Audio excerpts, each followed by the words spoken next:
બજેટમાં તમને અહીંયા 106 પેજ ઉપર આપ્યું છે કે ઇન્ડિયામાં મિક્સ્ડ ઇકોનોમી છે, સોશિયલિસ્ટ અને કેપિટલિસ્ટ પેટર્ન છે. કેપિટલિસ્ટ પેટર્નમાં પ્રાઇવેટાઇઝેશનને ઇમ્પોર્ટન્સ મળે અને સોશિયલિસ્ટ પેટર્નમાં ગવર્મેન્ટનું ઇન્ટરફિયરન્સ વધારે હોય. તો ઇન્ડિયામાં મિક્સ્ડ ઇકોનોમી છે, એટલા માટે આપણે બેયના મેરિટ્સ અને ડિમેરિટ્સ બેયના આપણે ચાલે છે એવું આપણે કહી શકાય. પછી ફર્ધર એ પૂછે કે the state accepted responsibility of creating essential ને બેઝિક અને હેવી ઇન્ડસ્ટ્રીઝ અને ઇન્ફ્રાસ્ટ્રક્ચર ડેવલપમેન્ટનું કામ કોનું છે? ગવર્મેન્ટનું. જેમ કે નેશનલ હાઈવેઝ ને એ બધા ગવર્મેન્ટ કરે. પછી જે મોટા મોટા એક્સપેન્સીસ છે જેમાં કેપિટલ ઇન્વેસ્ટમેન્ટ વધારે છે એ ગવર્મેન્ટ કરે, જે પબ્લિક માટે યુઝ થવાનું હોય. અને ઇન્ડિયાનું ઇકોનોમિક ડેવલપમેન્ટ જે છે એ ઇન્ડિપેન્ડન્સ પછી આ પ્લાનિંગ કર્યું, પ્લાનિંગ કમિશને આખું આજે અહીંયા આપ્યું છે કે which is now reformed into NITI Aayog, national institute for transforming India. તો એની અંદર અત્યારના આપણે જે પણ કંઈ ચેન્જીસ જોઈએ છે એની એ હેડની અંદર છે ને એના લીધે છે એવું કહી શકીએ. પછી in an economics driven world there are no activities which have no expenses. તો એક માટે જે એક્સપેન્સ છે બીજા માટે ઇન્કમ હશે. જેમ કે એકને ખર્ચો થાય તો બીજાને એની આવક થતી હશે. So if one individual escapes the cost of activity another individual has to bear. તો કોઈ એક જણો જો બેઝિકલી આપણે કહી શકીએ કે કોઈ એક ટેક્સ ન પે કરે તો એનું બર્ડન જે છે બીજા ઉપર આવી જાય. જેમ કે બેઝિકલી પહેલાં આપણે જોઈએ તો પહેલાંના ટાઈમમાં ડાયરેક્ટલી ટેક્સીસ કોઈ પે નહોતા કરતા, એટલે આ ગવર્મેન્ટે સીધી રીતે નહોતા આપતા, એટલે આ જીએસટી આવ્યું. હવે જીએસટીની સિચ્યુએશન એવી છે કે તમે હોટલમાં ખાવા જાઓ તોય તમે ટેક્સ ભરીને આવો છો. તમે તમારી ઇન્કમ ઉપર ટેક્સ ભરો કે ન ભરો, તમે પાક્કું બિલ જ્યાં પણ લ્યો તમે જોજો પાક્કા બિલમાં બધામાં જીએસટી, સીજીએસટી, એસજીએસટીમાં લખેલું જ હોય છે. તો આ એક મોડિફિકેશન આવી ગયું કે ગવર્મેન્ટે જોયું કે ભાઈ તમે એટલે ઇન શોર્ટ બર્ડન કોની ઉપર આવી ગયું? જે લોકો સિન્સિયરલી ટેક્સ પે કરતા હતા એ લોકોને પણ હવે આ સહન કરવાનું આવ્યું, એવા લોકોને લીધે જે લોકો ઓનેસ્ટ ટેક્સ પેયર્સ નહોતા. પછી અહીંયા સ્ટેટ જે છે અહીંયા ફર્ધર આપ્યું છે કે if one individual escapes the cost of an activity another individual has to bear it and the state also incurs expenses for the activities. અને એના લીધે આપણે ના કહેવાય ઇન્કમ જનરેટ થાય. જેમ કે નેશનલ હાઈવેઝને બનાવ્યા છે, ટોલ ટેક્સને બધું બનાવ્યું છે, તો ગવર્મેન્ટને એની ઇન્કમ જનરેટ થાય. પછી in a democracy no government can undertake activities, incur expenses or raise incomes without the approval of elected representatives હશે. એટલે આ લોકસભામાં અને સ્ટેટ લેજિસ્લેટિવ એસેમ્બલીમાં, પછી આ મ્યુનિસિપલ બોડીઝ છે, પંચાયત છે, એ બધામાં બધું તમારે એક્સપેન્સને એ બધું પાસ કરાવવું પડે. એટલે બજેટ આપણે ફાઇનાન્સ મિનિસ્ટર એ કરે, પણ એ બધા પાસથી એનું કન્ફર્મેશન લેવું પડે, અપ્રુવલ લેવું પડે કે નેક્સ્ટ યર એ લોકોનો એસ્ટિમેટેડ એક્સપેન્સ કેટલા હશે અને એસ્ટિમેટેડ ઇન્કમ કેટલા હશે. પછી અહીંયા તમને કહી શકે કે બજેટનું એક સિમ્પલ ડેફિનેશન આપ્યું છે કે જે ઇલેક્ટેડ રિપ્રેઝેન્ટેટિવની બિફોર તમે પ્રેઝન્ટેશન કરો અપ્રુવલ માટે, જે સ્ટેટમેન્ટ હશે કે એસ્ટિમેટેડ ખર્ચો કેટલો થશે ને એસ્ટિમેટેડ ઇન્કમ કેટલી થશે, એને આપણે બજેટ છે એવું કહી શકાય. પછી કોન્સ્ટિટ્યુશન ઓફ ઇન્ડિયામાં આ 3 ટાયર ગવર્મેન્ટ છે. એક તો સેન્ટ્રલ ગવર્મેન્ટ છે, પછી central government all over India ચાલે, સ્ટેટ ગવર્મેન્ટ જે તે સ્ટેટ છે, હા, અને પછી લોકલ ગવર્મેન્ટ છે. તો મ્યુનિસિપાલિટીઝ જે છે એ એનું જોતા હશે કે કેવી રીતે એક્સપેન્સીસ અલોકેશન ઓફ રિસોર્સિસ થાય, એમાંથી કેવી રીતે એક્સપેન્સીસ કરે. તો આપણા કન્ટ્રીમાં 3 ટાયર ગવર્મેન્ટ જેવું છે કે સેન્ટ્રલ ગવર્મેન્ટ, પછી એની નીચે સ્ટેટ ગવર્મેન્ટ, અને સ્ટેટ ગવર્મેન્ટ જે મ્યુનિસિપલ બોડીઝ છે, લોકલ ગવર્મેન્ટ્સ છે, એને એ લોકો કામ સોંપતા હોય ને ફંડ્સ આપતા હોય, અને એ લોકો આમાંથી રિવેન્યુ જનરેટ કરે ને એક્સપેન્સ કરે. So all this 3 tier government incur expenditure on various activities અને પોતાના ઇન્કમ જનરેટ કરે. And hence it is important to have an idea of the budgets of all the forms of government in India, કે કેવી રીતે એ લોકો budget કરે. પછી further અહીંયા આપ્યું છે કે કોન્સ્ટિટ્યુશન ઓફ ઇન્ડિયામાં this provides a list of responsibilities and sources of revenue for this departments and arrangement કેવી રીતે કરે. એટલે આ જે ફેડરલ ફાઇનાન્સ કહી શકાય. ફેડરલ ફાઇનાન્સ તમને પૂછે તો એ એવી એક સિસ્ટમ છે જેમાં ગવર્મેન્ટ ડિસાઇડ કરે કે કેવી રીતે તમે ટેક્સ ઓર રેવન્યુ જનરેટ કરશો અલગ અલગ રિસોર્સિસમાંથી. So the subject list of responsibility of central government are those which are of utmost importance. જેમ કે સેન્ટ્રલ ગવર્મેન્ટને જે આવક થાય એમાંથી સેન્ટ્રલ ગવર્મેન્ટે ડિસાઇડ કરવું પડે કે ડિફેન્સમાં કેટલા પૈસા વાપરવા, ફોરેન અફેર્સ એટલે કે એક્સપોર્ટ ઇમ્પોર્ટ અને બીજા ટાઈપનું જે ફોરેન સાથેના એક્ટિવિટીઝ છે એમાં કેટલા આપણે પૈસા વાપરવા. અને આજે સેન્સસ સર્વે કરવાનો હોય ને, સેન્સસ સર્વે દર 10 વર્ષે પોપ્યુલેશન સેન્સસ કરતા હતા, જે 2020માં થવાનું હતું, બટ કોરોનાને લીધે અટકી પડ્યું. તો આવી રીતે જે સેન્સસ સર્વે કે જે બીજા જે પણ જે એક્સપેન્સીસ છે જે નોર્મલી કરવાના છે, જે જરૂરતના છે, તો એ સેન્ટ્રલ ગવર્મેન્ટને આ બધા માટે પૈસા નીકાળવા પડે. અને આ બધા એક ટાઈપના તો ડેડ ઇન્વેસ્ટમેન્ટ જેવું છે. ડિફેન્સમાંય તમે કહી શકો કે ડિફેન્સમાં આપણે કંઈ એવું તો નથી કે દર વર્ષે લડાઈ કરવા જ જાય છે આપણે કોઈ સાથે, બટ સેફટી માટે આપણને જોઈએ કે કોઈ વખત કંઈ સર્કમસ્ટાન્સીસ અરાઇઝ થાય તો આપણે નુકસાન ન થાય. પછી subjects which have regional importance છે, તો એ જે રિજનલ્સ પ્રમાણે એ લોકોને એલોકેશન કર્યું હોય. So according to the physical અને social environment of respective states as well as very for different states are in the list of responsibility of the states. તો અમુક જે છે એ જોઈન્ટમાં હોય, જેમ કે some of these are law and order છે. તો જો લો એન્ડ ઓર્ડર છે, પબ્લિક હેલ્થ છે, સેનિટેશન છે, ફોરેસ્ટ છે, એના rules and regulations all over ઇન્ડિયામાં સેમ હશે. પણ અમુક એવી વસ્તુઓ છે જે સ્ટેટ વાઇઝ અલગ હશે, કારણ કે આપણને ખબર છે કે આપણા કન્ટ્રીમાં જેટલા અલગ અલગ સ્ટેટ્સ છે એનું નેચરલ એન્વાયરમેન્ટ પણ અલગ અલગ છે ના. અમુક હિલી રિજિયન્સ છે, અમુક ડેઝર્ટ રિજિયન્સ છે, અમુક સી શોર્સ સી એરિયાઝ છે, તો અમુકમાં વધારે વોટરફોલ્સ ને એવું બધું છે. તો એના હિસાબથી એ લોકોએ બાયફર્કેશન કરેલું હોય. પણ આ જે બેઝિક વસ્તુઓ છે, જેમ કે લો એન્ડ ઓર્ડર છે, પબ્લિક હેલ્થ છે, સેનિટેશન છે, ફોરેસ્ટનું ધ્યાન રાખવાનું છે, તો એના જે રૂલ્સ એન્ડ રેગ્યુલેશન્સને એના માટે જે પૈસા એલોકેશન હશે એ લગભગ આખા કન્ટ્રીમાં સેમ જ હશે ને, એમાં કંઈ બાયફર્કેશન નહીં હોય. પછી અહીં આપ્યું છે કે the concurrent list mentions areas of joint responsibility of the central and state government. અમુક એવું છે કે કયા કયા વસ્તુમાં સેન્ટ્રલ અને સ્ટેટ ગવર્મેન્ટ બે સાથે મળીને કામ કરશે. તો તમને ઘણીવાર પૂછે છે કે mention the areas of joint responsibility of central and state government. તો અહીંયા આપ્યા છે કે these subjects are important for a country and are uniform in purpose for all the states. They may require but may require variation in different states. Some of these are na economic planning છે, પછી electricity છે, education છે, social security છે. તો આ બધી વસ્તુઓ એવી છે ને કે જે દરેક સ્ટેટમાં લગભગ સેમ હશે. પછી એમાં અમુક સ્ટેટ પ્રમાણે, જેમ કે ના તમે ગુજરાતમાં આવીએ તો ગુજરાતી લેંગ્વેજ હોય, તમે સાઉથમાં જાઓ તો જે મલયાલી લેંગ્વેજ છે એ તમારે શીખવું પડે, પછી કર્ણાટકા સાઈડ જાઓ તો ત્યાં કન્નડા શીખવું પડે. તો એના વાઇઝ ને રિજનલ્સ પ્રમાણે રિજનલ લેંગ્વેજીસ હોઈ શકે સિલેબસમાં. બટ જેમ કે મહારાષ્ટ્રમાં જાઓ તો મરાઠી તમને એઝ અ સબ્જેક્ટ આવે, તો તમે એમાં ઓપ્શન્સમાં ન નીકાળી શકો એમ. તો એ જે બાકીનું જે છે એ એઝ ઇટ ઇઝ રહેશે, પણ જ્યાં નાની વસ્તુમાં જરૂર લાગશે ત્યાં મોડિફિકેશન કર્યા હશે. So the local bodies look after primary activities like sanitation, પછી આ સ્ટ્રીટ લાઇટ ને એ બધું છે તો છે. એટલે આ તમને અમુક વસ્તુ જે છે એમાં સ્ટેટ અને સેન્ટ્રલ ગવર્મેન્ટ બે ભેગા મળીને કામ કરતા હશે, જ્યાં બેઝિક વસ્તુ છે એમાં, અને અમુકમાં ખાલી આ સ્ટેટ ગવર્મેન્ટ છે એ જ એને એનાલાઇસિસ કરતા હશે. પછી મિનિંગ ઓફ બજેટ આપ્યું છે, અને અહીંયા આપ્યું છે ને બધી જ ગવર્મેન્ટ છે, ઓલ ધ ગવર્મેન્ટ, આ જે 3 ટાયર ગવર્મેન્ટ કીધું છે, all the government present there expenditure and income in the form of a budget છે. પોતાની રીતે બધા લોકો પ્રેઝન્ટ કરે કે ભાઈ અમે કેટલો ખર્ચો કરશું અને કેટલી ઇન્કમ જનરેટ થઈ શકશે. તો એના હિસાબથી જો જરૂર પડે તો એના પછીની જે ઓથોરિટી છે એની પાસેથી પૈસા લઈ શકે. હવે મિનિંગ ઓફ અ બજેટ છે, ગવર્મેન્ટ બજેટ એ એક એન્યુઅલ અકાઉન્ટિંગ સ્ટેટમેન્ટ છે of the item wise estimates of expected revenue and anticipated expenditure of the government for a new fiscal year. જેમ કે નેક્સ્ટ ફાઇનાન્શિયલ યરમાં કેટલા અંદાજિત ખર્ચા થઈ શકશે અને કેટલી આવક જનરેટ થઈ શકશે એનું એક લિસ્ટ બનાવીને અકાઉન્ટ સ્ટેટમેન્ટ બનાવો ને, એક સાઈડ એક્સપેન્સ ને એક સાઈડ ઇન્કમ, જેમ આપણે આ normal income and expenditure account બનાવીએ છીએ. તો આ બજેટ જે છે એ સેમ એ જ કન્સેપ્ટથી છે. ઇન્કમ એન્ડ એક્સપેન્ડિચર અકાઉન્ટમાં કેમ આપણે કેપિટલ ઇન્કમ ને કેપિટલ એક્સપેન્સ કરીએ છીએ, રેવન્યુ ઇન્કમ ને રેવન્યુ એક્સપેન્સ કરીએ છીએ, તો એ બધું જ આમાં છે. એ બધી વસ્તુ અહીંયા એક્સપ્લેન કરેલી છે. તો એ next fiscal year or next year માટેનું તમે બજેટ બનાવો છો તો તમને પૂછે છે કે state the main elements of a budget. તમને હમણાં ટેસ્ટમાં પણ પૂછ્યું હતું ને મેઇન એલિમેન્ટ્સ ઓફ બજેટ શું છે. તો એક તો એ હા તો પૂછી શકે 2 માર્ક્સમાં કે એલિમેન્ટ્સ ઓફ બજેટ કયા કયા છે. તો બજેટમાં મેઇન વસ્તુ શું હોય, તો એક તો ગવર્મેન્ટનું જે એસ્ટિમેટ હોય કે કેટલી રિસિપ્ટ અને કેટલા એક્સપેન્સ થઈ શકે. Then budget estimates pertain to a certain fixed period, આખા એક વર્ષનું જ બજેટ હશે. Objective of budget of any government is economic development છે ઓફ ધ રિજિયન અને પબ્લિક વેલફેર. મેઇન પર્પઝ છે કે ઇકોનોમિક ડેવલપમેન્ટ થાય, કારણ કે ગવર્મેન્ટને કંઈ પૈસા ભેગા કરવાના ચક્કરમાં બજેટ નથી બનાવતા, પણ લોકોનું સારું કેટલી સારી રીતે થઈ શકે એના માટે બજેટ બનાવે છે. So it is required to be approved or passed by Lok Sabha or assembly or some such public body before its implementation. તમારે પાસ કરાવવું પડે બજેટ, પછી બધાની સહમતિ હોય તો જ એ ફ્યુચરમાં ઇમ્પ્લિમેન્ટ થાય. Usually a budget is declared by finance minister, અને state or the head of the governing body, જે એના જે હેડ હશે એ બહાર પાડતા હશે. પછી નેક્સ્ટ તમને આપ્યું છે કે પર્પઝ ઓફ બજેટ ને બજેટ શું કામ બનાવે.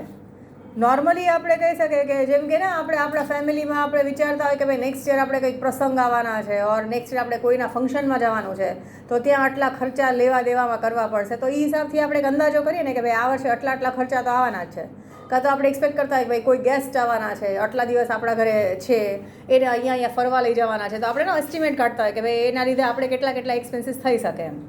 તો એ બજેટ જે છે એ આપણે એટલા માટે જ બનાવીએ સો દેટ આપણને પહેલેથી ખબર પડે. અને કોઈ વખત જેમ કે કોઈ નેચરલ કે કેલેમિટીઝ આવી હોય તો એ યર પછીના યરમાં પણ એની આફ્ટર ઇફેક્ટ્સ હોય તો તમારે અમુક વખતે અમુક જગ્યાએ ટેક્સ રિલીફ આપવા પડે. જેમ કે આ કચ્છમાં ને એમાં જ્યારે અર્થક્વેક થયું હતું ત્યારે કેટલા વર્ષો સુધી 5 કે 8 વર્ષ સુધી એ અમુક રિજિયન્સમાં જે પણ ઇન્ડસ્ટ્રીઝ ડેવલપ કરે એની પાસેથી ટેક્સ લેવાનો જ બંધ કર્યો હતો. તો ટેક્સ રિલીફને એ બધું આપવું પડે. તો આવી બધી વસ્તુઓ પણ વિચારવી પડે. એટલે પર્પઝ ઓફ બજેટ શું છે? તો government must plan is expenditure and raise income in such a way that the following objectives are fulfilled છે. તો પહેલાં તો આપણે કહી શકીએ કે એક તો અપ્રુવલ તો જોઈએ ઇલેક્ટેડ રિપ્રેઝેન્ટેટિવ્સ છે એનું. તો રૂલિંગ ગવર્મેન્ટ જે છે requires an approval of the elected representative of any democratic government કે કેટલા ખર્ચા અને કેટલી ઇન્કમનું એસ્ટિમેટ છે તો એ બરાબર સફિશિયન્ટ છે કે નહીં, તો એ લોકોનું કન્ફર્મેશન લેવું પડે. તો પર્પઝ ઓફ ધ બજેટ છે એટલે પહેલું તો પર્પઝ છે કે ભાઈ અપ્રુવલ લેવું પડે. અપ્રુવલ લેવું હોય તો તમારે એને લેખિત બતાવવું પડે કે ભાઈ આ વખતે શું થઈ શકે એમ છે. તો અપ્રુવલ લેવા માટે પણ તમારે બજેટ બનાવવું જ પડે. તમે જો બજેટ બનાવ્યા વગર એમને જ તમારે ખર્ચા કરવા માંડો તો એ ચાલશે નહીં. તમારે અપ્રુવલ લેવું પડે કારણ કે આપણા કોન્સ્ટિટ્યુશન પ્રમાણે આપણે આવી રીતે ઇલેક્ટેડ રિપ્રેઝેન્ટેટિવ્સ જે છે એ લોકોનું આપણે કન્ફર્મેશન કે અપ્રુવલ લેવું પડે પછી જ કામ થાય. સેકન્ડ પર્પઝ છે to get an idea regarding available resources and areas requiring expenses.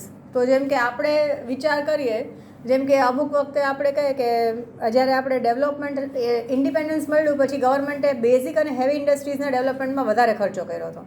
પછી જેમ ટાઈમ આવતો ગયો પછી ઓલું ફેરા ઇકોનોમિક રિફોર્મ્સવાળું જે યર છે 1991. તો 1991 પછી ઇકોનોમિક રિફોર્મ્સનો ટાઈમ હતો એટલે ગવર્મેન્ટે ઇમ્પોર્ટ એક્સપોર્ટ ઉપર વધારે ફોકસ કર્યું હતું. પછી આ કોરોના આવ્યું હતું ત્યારે મેડિકલ ઇક્વિપમેન્ટ્સ અને મેડિકલ રિલેટેડ જેટલા પણ એક્સપેન્સીસ હતા અને ઇન્કમ્સ હતા, ઇન્કમ્સ તો ન કહી શકાય પણ એક્સપેન્સીસ છે એના ઉપર જેમ કે તાત્કાલિક રિસર્ચ એન્ડ ડેવલપમેન્ટ કરવાનું ચાલુ કર્યું હતું કે કોરોના વેક્સિન બનાવી લે એમ. તો એના ઉપર એ લોકોએ જે ફંડ્સ જે છે અલોકેટ કર્યા હતા. પછી જેમ કે આ વર્ષે કે નેક્સ્ટ યર કે એની પહેલાં લાસ્ટ યર કે ક્યારે એકવાર એ લોકોએ વધારે ડિફેન્સ ઉપર ખર્ચા પણ કર્યા છે. તો ડિપેન્ડ કરે કે કઈ ટાઈપનું આપણે એક્સપેન્સીસ આ વખતે કરશું. So to get an idea regarding available resources and areas requiring expense, કયા વસ્તુમાં ખર્ચાની વધારે જરૂર છે. So to get an idea regarding activities which the government can and should undertake, expenses to be incurred in various sectors and sources from where the necessary income તમે raise કરી શકશો. એટલે એ લોકોએ વિચારીને જોવું પડે કે ક્યાંથી ઇન્કમ જનરેટ કરશો. જેમ કે આ જીએસટી જ્યારે ઇમ્પ્લિમેન્ટ કર્યું એની પહેલાં વેટ હતું, પછી આપણા કન્ટ્રીમાં પહેલાં ડાયરેક્ટ ઇનડાયરેક્ટ ટેક્સીસ હતું. અત્યારના એ તો વસ્તુ સેમ જ છે બટ એનું ખાલી એકને શું કહેવાય કે એનું મોડિફિકેશન થઈ ગયું એટલે આપણે સમજાય નહીં એવી રીતે છે. આપણે આપણી ઇન્કમ પર પણ ટેક્સ ભરીએ અને આપણે જે ખર્ચો કરીએ એના ઉપર ટેક્સ ભરીએ છીએ. ડબલ ટેક્સેશન તો આપણે ફેસ કરીએ જ છીએ.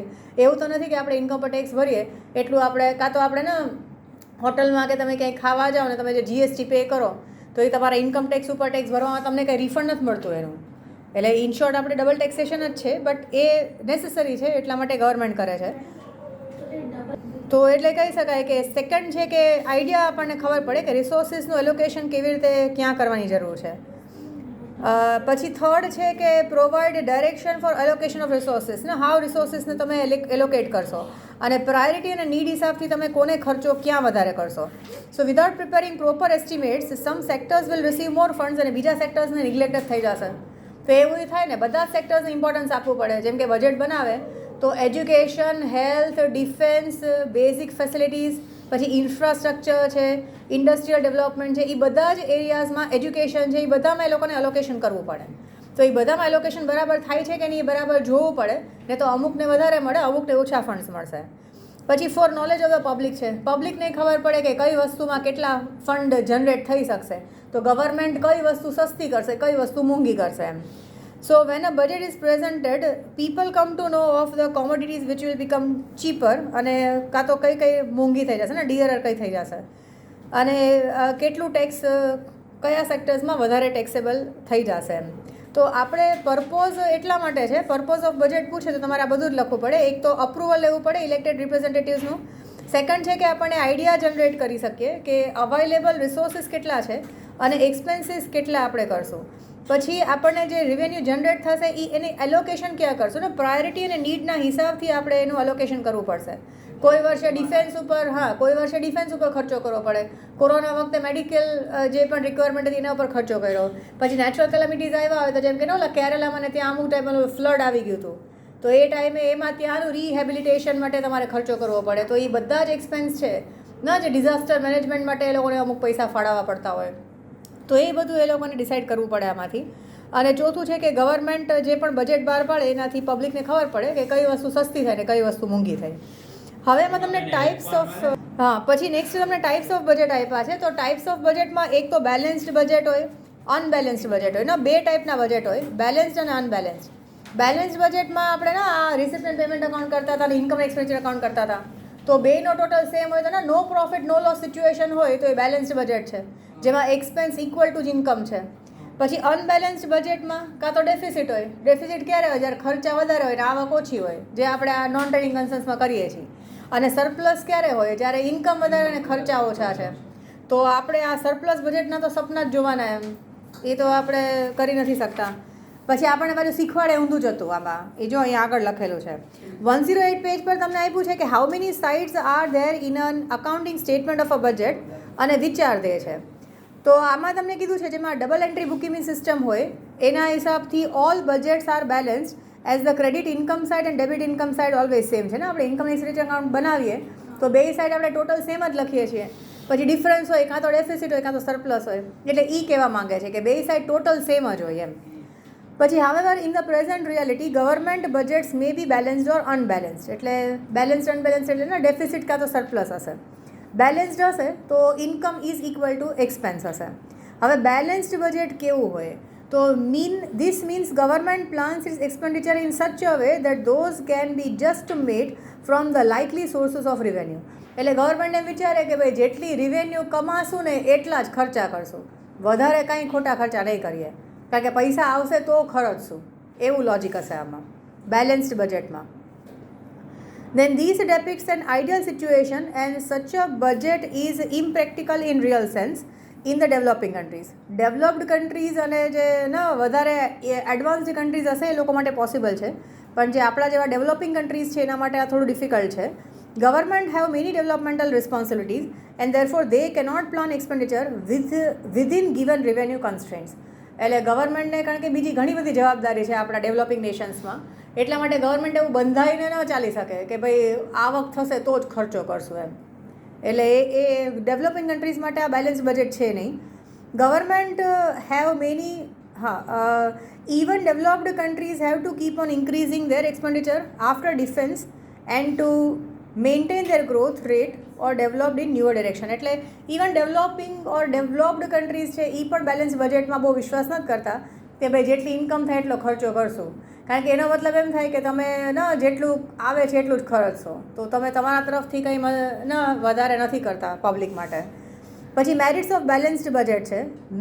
મેરિટ્સ તમે શું કહી શકો બેલેન્સ્ડ બજેટના? એક તો બેલેન્સ્ડ બજેટમાં તમને ફાઇનાન્શિયલ સ્ટેબિલિટી મળે કે ભાઈ આપણે ખબર છે કે જેટલી આવક છે એટલો જ ખર્ચો કરવાનો, એટલે આપણે કોઈ પાસેથી ભીખ માંગવી નહીં પડે. પછી in this type of budget government avoid wasteful expenditure છે to keep the expenditure equal to incomes. તમારું એક્સપેન્સ જે છે એ તમે કંટ્રોલ રાખશો.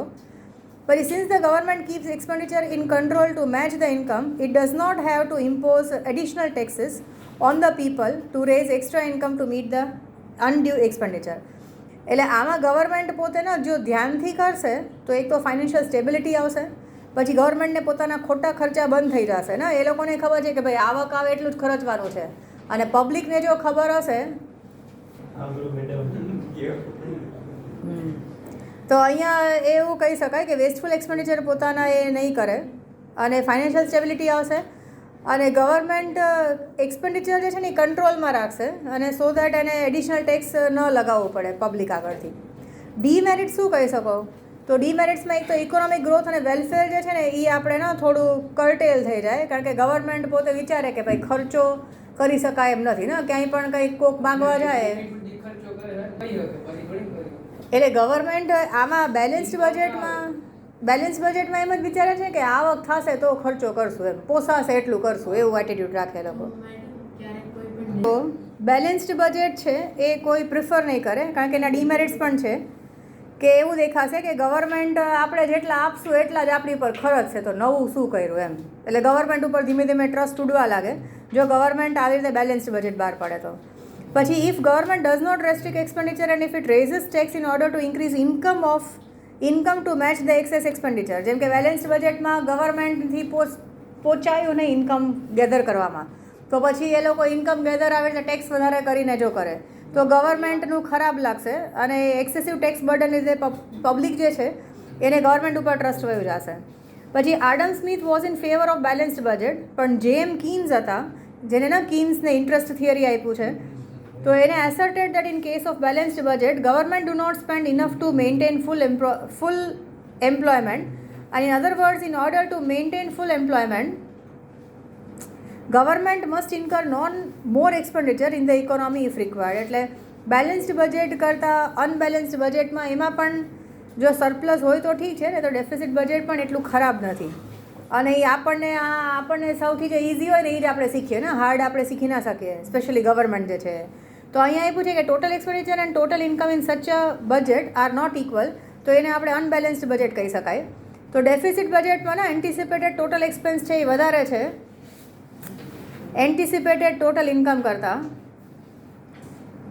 પછી નેક્સ્ટ અહીંયા આપ્યું છે in present times government budgets are mostly deficit budget any economy. પછી in present times government budget જે છે એ મોસ્ટલી ડેફિસિટ બજેટ હશે. So any economy which is developing usually spends more than, જો ઇન્કમ વધારે ખર્ચતી હશે એટલે એક્સપેન્સીસ વધારે કરતી હશે ઇન્કમ કરતાં, તો એને ડેફિસિટ જ આવતું હશે. પણ એ કેસમાં એનું ડેવલપમેન્ટ એક્ટિવિટીઝ વધારે સારી રીતે ચાલતી હશે, જેમ કે એજ્યુકેશનમાં સારા ખર્ચા કરતી હશે, સોશિયલ વેરફેર છે, પછી પબ્લિક યુટિલિટી સર્વિસીસમાં વધારે ખર્ચા કરતી હશે.